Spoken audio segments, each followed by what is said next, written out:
ora koutou, ko Tanya Schubert MacArthur, tōku ingoa. I'm a learning facilitator at the National Library. My co-presenter is Emily Loughnan from ClickSuite. Our presentation is about a precious exhibition that was held at Te Puna Mātauranga o Aotearoa, the National Library of New Zealand, from June to December 2020. I will talk about a co-design process, and Emily will tell you more about the Curio software that brought the exhibition to life. Tui Te Ho, the Director of Public Engagement, had the initial idea to co-design an exhibition with intermediate age students from schools in the Wellington region, where the students bring in their objects that are precious to them and tell their stories. In the process, the students would also learn about curating, conservation, and exhibition making. And we would bring an underrepresented audience into the library.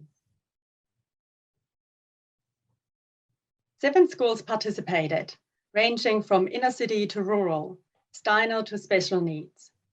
They represented a cross-section of schools in terms of decile, location, socioeconomic spread, and ethnic diversity.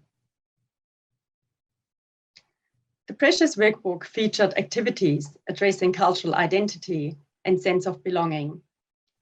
It took the students through a range of activities and exercises to identify their most prized taonga. In addition, we facilitated an outreach workshop at each school, teasing out the stories and teaching the tamariki about object care. We then facilitated a follow-up workshop at the National Library. Our role was to provide a space and resources to enable students to create a content and tell their own stories. One activity was particularly popular. Being a conservator handling the precious objects with white gloves on, measuring the object and recording any dents and scratches. While having fun, the tamariki also learned how to record a condition report, fill in a loan agreement, and what is involved in curating their own exhibition. This was totally new to most students, but may have a lasting impact when it comes to their future career choices, as they got an insight into the GLAM sector. The students were encouraged to think about all aspects of the object, from its physicality to its provenance. 8 students from Kimiora School, a special needs school in Lower Hutt, were keen to participate. Some of their students are nonverbal, communicating with body language and pointing. It was a challenge that we overcame with the support of their awesome whānau and carers who empowered them to tell their stories. Children with special needs are often overlooked or excluded by society.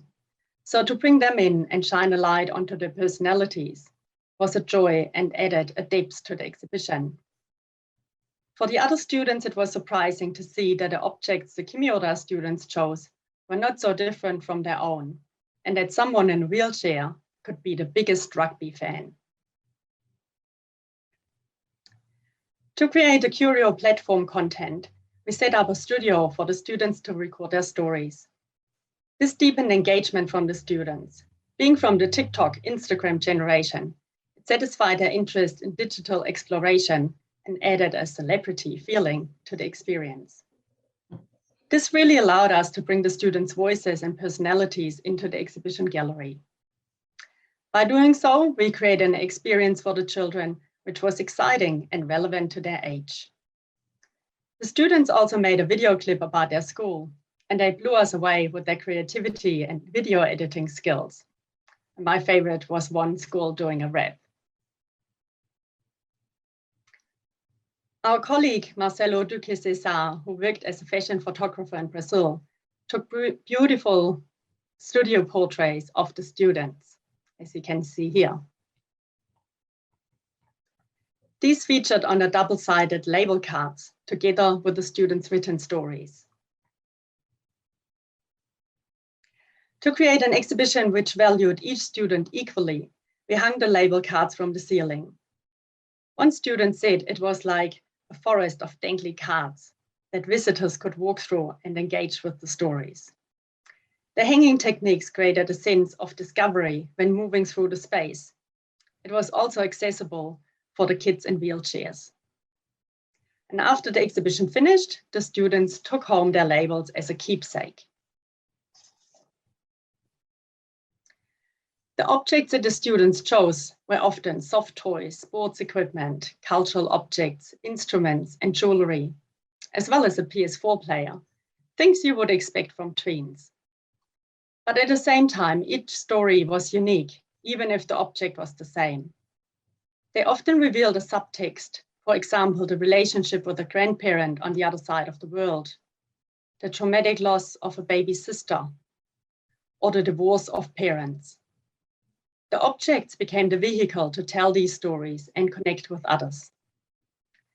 Interestingly, the objects could be interpreted by Pierre Bourdieu as expressing the owner's habitus and social class, or could be classified using Tilman Habermas' concept that objects express belonging, nostalgia, symbolize culture and identity, or are manifestations of emotional relationships to people or animals. We also rediscover the power of objects in telling stories and reigniting emotion and memory. We displayed the actual objects in two glass cases opposite each other.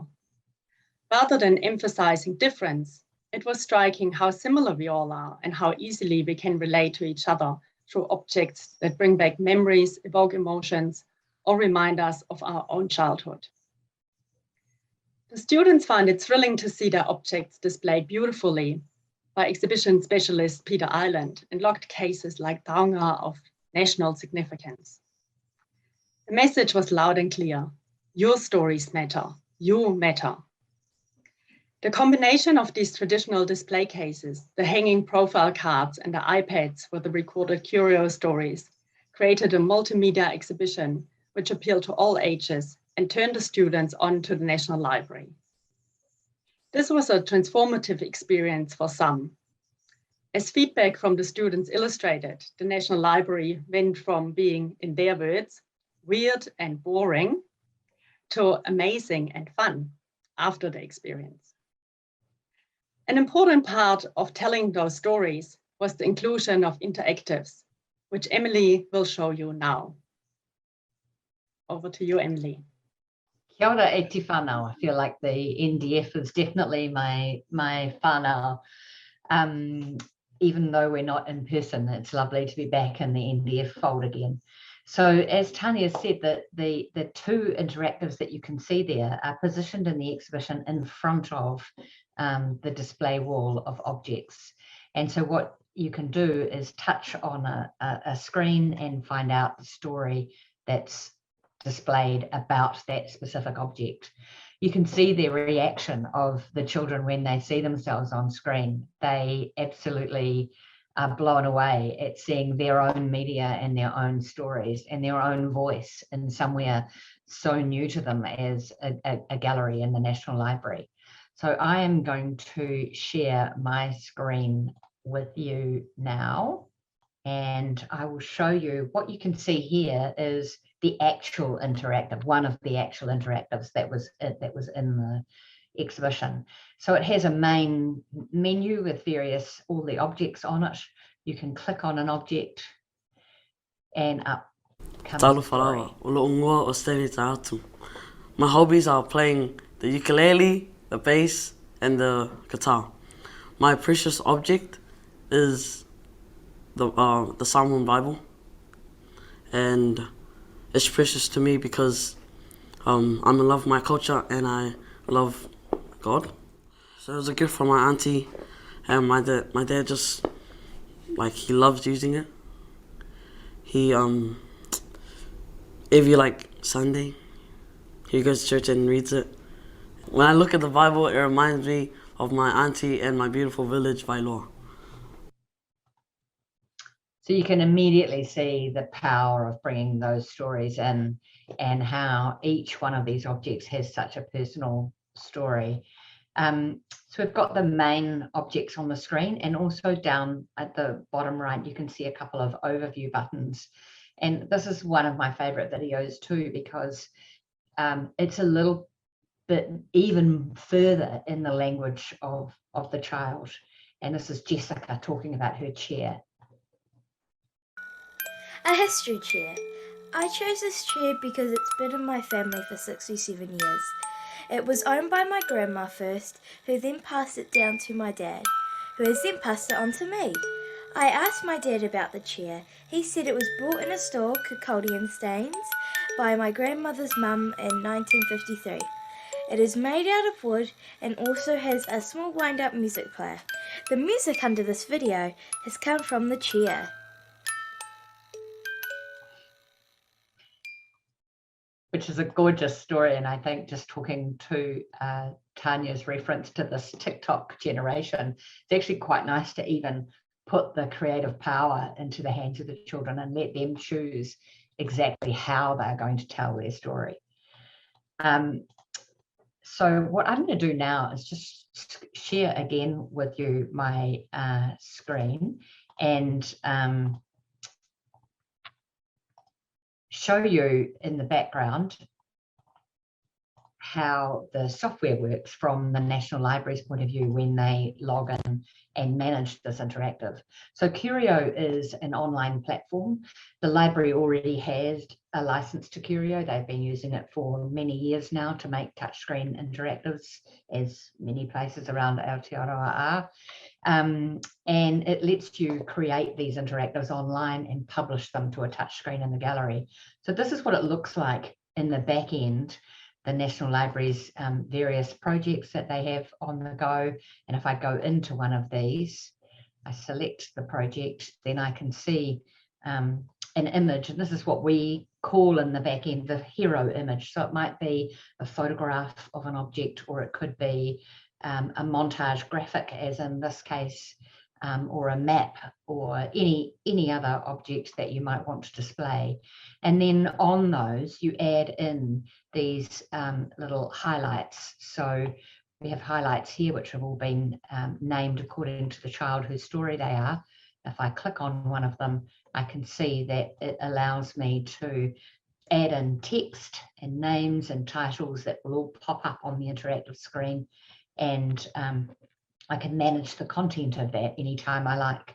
And it means that I can go in and change something and publish it back out to the touchscreen and be quite agile in our approach to what we have on a gallery floor, as opposed to the way that we used to do it, which is commission a company like perhaps mine to create an interactive for you and put that on the floor, and then it's kind of locked down. This is a much more agile way of creating and managing interactives yourself without needing any external partners. So each of those objects has a highlight associated with it, with content on it. You can customize how the interactive looks and change colors and fonts and things, and you can also add any number of languages to it appropriate to whatever your audiences are. Once the interactive has gone live, then you can also see analytics to determine how popular it is, and also kind of where its weak or strong points are in the interactive again. So you can be quite agile and look at it and make changes and improvements to it. So over here, we can see the number of clicks, the number of highlights that have been clicked. I can see in this breakdown which media types are taking most of the attention of the audience. And you have a little kind of leaderboard of the most popular highlights to tell you at a glance which stories are holding the audience for the longest.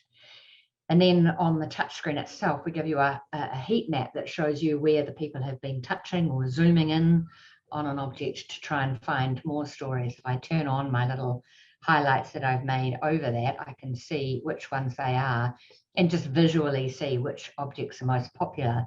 This one, for example, seems to have the least number of clicks, whereas this one is an extremely popular object. And if you've, this is a slightly unusual interactive in that our highlights are all beautifully distributed around the screen. But if it was, say, a painting, you could use this feature to see that people are zooming in on an area of the painting where you don't have a highlight. And so you might think, I'll add a story there because there's obviously something that's of interest to our audience. So that's a little background into the way that the software itself actually works and is managed by the library. Mark, can you bring back our PowerPoint?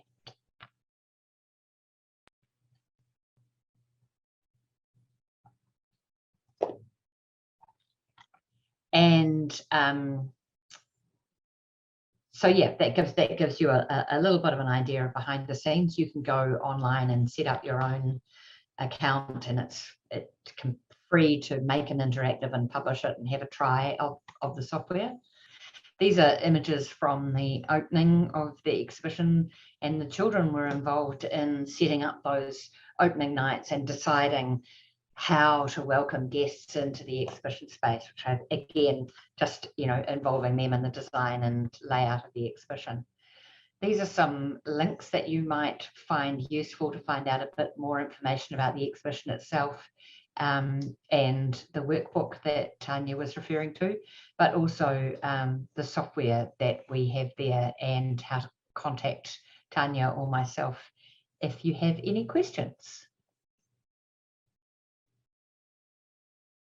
Kia ora, Tanya and Emily. It's wonderful to have you here today, and thank you so much for that amazing presentation. It was beautiful, and to see all those stories was just incredible. So we've got some questions to run through with you today. So let's get going. So I guess the first question I have is, were there any objects that really stood out from you, that stood out for you from the kids? So for me personally, because we involved Kimiora students, there was a teddy bear in a wheelchair, and I thought it was just lovely that a child chose it, because it was like her in a wheelchair, and it's accompanied her whole life pretty much. I think the amazing thing about the objects when you see them on the display is they kind of look like a teddy bear is a teddy bear, and a, you know, beautiful pounamu necklace is a pounamu necklace. But what brings it alive is these videos and the kids and their frankness and their openness and willingness to share and talk about what that object means in terms of, you know, their parents splitting up, or a necklace that a pounamu necklace a young girl had been given by her uncle, which had been made by her father, who died before she was born. And so she carries her papa around with her in the necklace, even though she's never met him. So the sort of poignancy in the stories of the objects is not something you can really appreciate just by looking at them. You really need to go into the interactive and listen to these children and their beautiful honesty. Wow, yeah, it sounds amazing. So what would you, I guess that leads me to what surprised you about working with these kids? So we got to know the kids quite well in the 2 workshops, and at first they were quite reserved towards us, and it took a little while to warm up. But once they got going, they were just beautiful to work with, and made me think that actually they have so much to tell, and in their young life they've experienced so much already, that it's often the adults who need to listen more carefully and have the time to bring out those stories. Yeah, that surprised me, but also how tech savvy they are. So yeah, for some of them, getting in front of a camera or yeah, doing a video even wasn't a big deal.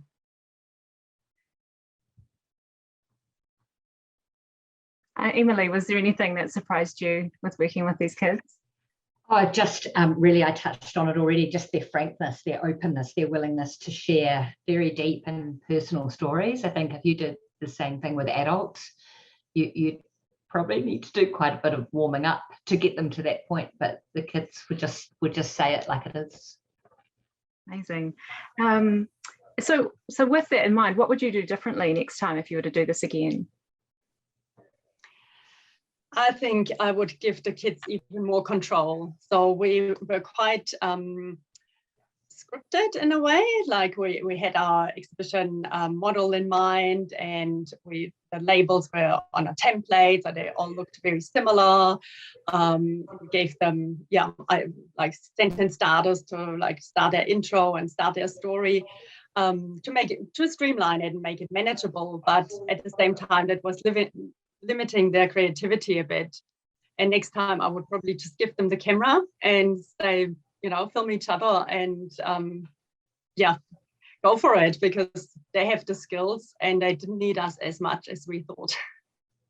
I think, as you say, Tanya, it's the TikTok generation, and it's really ably demonstrated by the video we played of Jessie's chair.